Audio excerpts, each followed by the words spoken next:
Արման Եղոյան։ Շնորհակալություն, պարոն Մանուկյան, մենք Տիկին Գալստյանի հետ վաղուց ենք ծանոթ, դեռ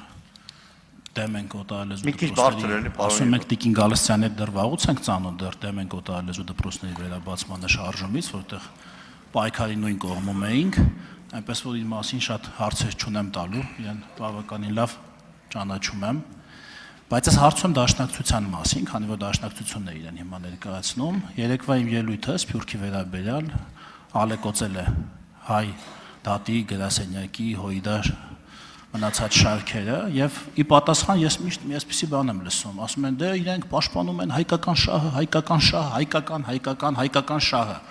Չեն ասում Հայաստանի շահերը կամ հայաստանյան շահը։ Եվ ինձ մոտ հարց ծագեց, այս երկու բառերը արդյոք հոմանիշներ են, հայկական շահը եւ Հայաստանի շահը միշտ նույնական են, եթե միշտ նույնական են, ինչի է օգտագործվում հայկական շահը տերմինը եւ չի օգտագործվում Հայաստանի շահը։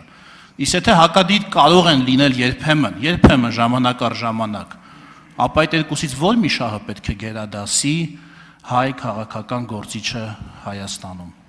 Մանուկյան, եթե ուզում եք կարող եք չպատասխանել հարցին, որտեղ օրակարգի հետ բացարձակապես կապ չունի եւ հորդորում եմ կապ ունեցող հարցեր տալ։ Լավ առիթ ա տվել, մի քիչ հիշողության թարմացում կանեմ։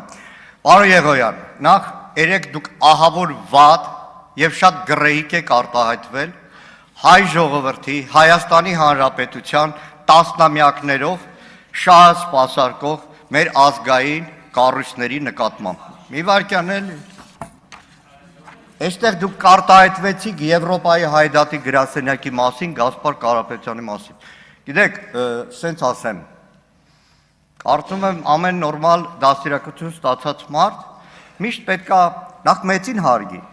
նախ հարգի այն մարդուն, որի հետ ճանապարհ է անցել, հարգի այն մարդուն, որը փոքր-ինչ գիտելիք է տվել, օրինակ Եվրոպարլամենտի տարբեր պատգամավորների դռները ոնց են բացում, ծանոթացնում,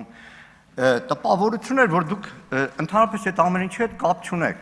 բայց դե մարդիկ կան, հիշում են, հիմա Գասպար Կարապետյանը մեծահոգի է, ամբողջ կյանքը հայրենիքին նվիրած մարդ է, մեծահոգի կգտնվի 1000 անգամ այդպիսի բան տեսել է,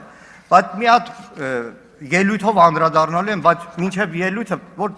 վերհիշեք, էլի ժամանակ ունենաք, սա 21 թվականի ապրիլն է, հեռավար կոնֆերանս, կազմակերպությամբ Եվրոպայի հայդատի գրասենյակի եւ Կիպրոսից Եվրոպարլամենտի պատգամավորի։ Նվիրված էր Բաքվի բանտերում գտնվող հայ ռազմագերիների վիճակին։ Իդեպ որքան տեսնում եմ այս կոնֆերանսի մեջ մեկ էլ շատ ծանոթ դեմք է հայտնվում։ Արման Եղոյան։ Հիշեցիք։ Մի քիչ ուրիշ բաներ էլ կհիշացնեմ, բայց այդ արդեն առանձին ելույթի ժամանակ որ բան անեմ։ Ինչ վերաբերում է հայության եւ Հայաստանի շահերի բախմանը, չի կարող մի ժողովուրդ, աշխարհասփյուռ ժողովուրդ,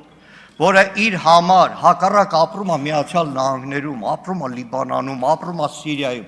իր համար հայրենիքը մնա Հայաստանը եւ այդ ժողովրդի տարբեր հատվածների շահերը բախվեն Հայաստանի Հանրապետության շահերի հետ։ Գիտեք, երևի սփյուռքահայերը քիչ եք շփվել, իսկ ես երջանկություն եմ ունեցել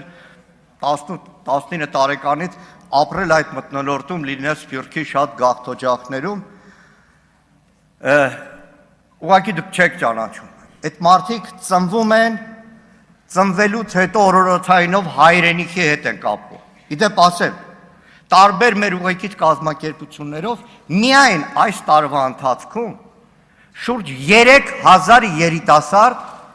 եկել է հայրենիք։ Երնեք մեկը ներկա լիներ մեր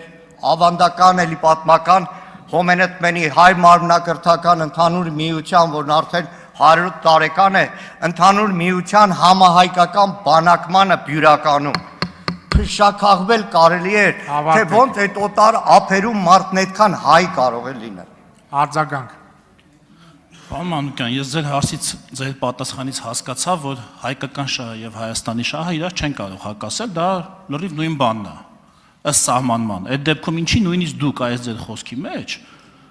խուսափեցիք օգտագործել Հայաստանի շահը, հայաստանյան շահը եւ ասցիք հայ ժողովրդի շահ, չգիտեմ, հայկական, հայ արմատներ, հայրենիքի շահ եւ այլ ինչի եք խուսափում Հայաստանի շահը